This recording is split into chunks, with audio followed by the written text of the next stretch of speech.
Bonjour Georges, Bonjour Jean-Claude, ravi de t'accueillir au Vignoble Maillard à Châteauneuf-du-Pape. et ravi de te retrouver ici, effectivement, dans cet espace castelpapal tout à fait emblématique de l'appellation Châteauneuf-du-Pape. Tu as un titre œnogéologue. Est-ce que tu peux nous préciser un petit peu à quoi correspond effectivement cette fonction? Alors, œnogéologue, c'est un géologue universitaire qui a fait toute sa carrière de géologue, par conséquent, dans la recherche et l'enseignement, mais qui a eu une enfance marquée par un père et un grand-père qui étaient vinificateurs. Par conséquent, le mariage de la géologie, de la vigne et du vin me paraissait quelque chose plein d'intérêt, plein de plaisir aussi, consistant à parcourir les terroirs et à réaliser toutes les liaisons possibles entre le terroir, la vigne et surtout le vin issu de ces vignes. Bien, en général, on parle d'association les mets et les vins. Donc là, on va parler de quelque chose d'un peu différent. On va parler de terroir et de caractéristiques de vin. Et de caractéristiques de vin, c'est tout à fait cela. Alors, les Châteauneuf-du-Pape blancs sont produits sur toutes les familles de terroirs de Châteauneuf-du-Pape, qui sont plus nombreuses qu'on imagine. Il y a tout d'abord la famille des terroirs calcaires, située à l'ouest de l'appellation, pour la majorité d'entre eux. Ensuite, la famille des grès à grains grossiers, du tertiaire, que les vignerons de Châteauneuf appellent les grès rouges. Ensuite, les grès fins, dont le délitage donne des sables, les fameux sables du quartier de la Guigasse, de Rayas et autres lieux. Ensuite, nous passons dans le quaternaire avec la grande et fameuse terrasse à galets de quartzite du Mont-Redon, de l'Accro, du Bois des Sénéchaux. On peut ajouter à cela une autre terrasse beaucoup plus récente qui se trouve au nord de l'appellation ainsi qu'au sud, la terrasse donc d'Orange et la terrasse de Sorgues.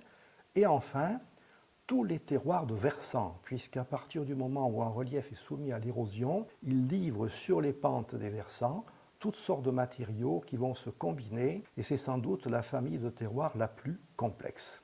Est-ce qu'il y a un terroir, disons, qui est plus facile, disons, pour faire des vins blancs sur Châteauneuf-du-Pape par rapport à d'autres terroirs? Les calcaires donnent de très beaux résultats avec les blancs, marqués du coup par une bonne production d'acide malique et beaucoup de minéralité. Ensuite, les sables donnent des vins extrêmement fins, mais sont plus favorables aux vins rouges. Et les terrasses à galets de quartzite, aussi bien la terrasse ancienne que la terrasse plus récente, donnent de très bons résultats en matière de vin blanc. Alors ce vin est caractérisé par une belle opulence, une belle générosité, une acidité qui tient la longueur en particulier, une palette aromatique qui, en bouche essentiellement, est extrêmement variée, un bel éventail aromatique. Donc c'est l'association de plusieurs terroirs. Terroirs capables de livrer de la finesse, terroirs capables de donner à ce vin toute la fraction, la partie riche et aromatiquement complexe. Les vins blancs de Châteauneuf-du-Pape sont méconnus pour la plupart. Alors la production, je crois, est entre 8 et 10% de l'ensemble des volumes produits. Est-ce qu'on a une explication pourquoi les Châteauneuf-du-Pape blancs Châteauneuf-du-Pape, dans son histoire ancienne ou même récente, a été terriblement marqué, enfin quand je dis terriblement, c'est fortement marqué par le roi Grenache rouge. Par conséquent, les Blancs ont fait les frais de cette espèce d'hégémonie du Grenache, suivi ensuite par l'arrivée de la Syrah, qui à Châteauneuf-du-Pape s'est manifestée très précocement par comparaison avec tout le reste de la vallée du Rhône Sud. Et il est vrai que, je pense, les Blancs ont été occultés, un petit peu été mis à l'écart par rapport aux Rouges qui représentaient l'immense majorité des vins produits à Châteauneuf-du-Pape. Cependant, ces vins blancs sont remarquables et sans aucun doute, les Blancs les plus généreux, les plus riches de toute la vallée du Rhône Sud. Je trouve que les vinifications ces dernières années ont évolué. On était il y a quelques années sur des vins blancs beaucoup plus lourds et là on est sur des vins blancs beaucoup plus agréables, beaucoup plus légers, beaucoup plus tout à fait fruités. En bouche, on arrive à percevoir une sorte de voile léger, soyeux. Ce sont des vins aériens qui, une fois servis dans un verre et dégustés, appellent à nouveau d'être servis et de déguster. Ce vin blanc, on l'associerait à quoi? Moi, je l'associerais à des viandes blanches en sauce, par exemple. Pas de crustacés, bien entendu. Nous ne sommes pas sur des vins qui sont associés à l'apéritif et à ce qui suit. Des poissons également, un peu préparés avec de la crème, des choses comme ça.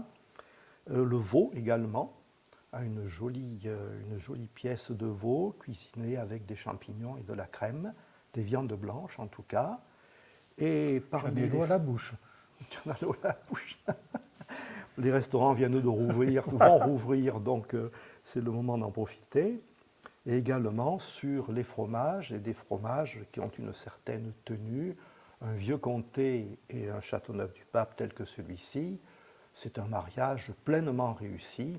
Et là, je retrouve dans cette dégustation ces vins magiques de Châteauneuf-du-Pape, ces blancs qui sont à la fois opulents mais légers, aériens et qui procurent un très très grand plaisir pour le dégustateur qui À les découvrir. apprécie. À découvrir.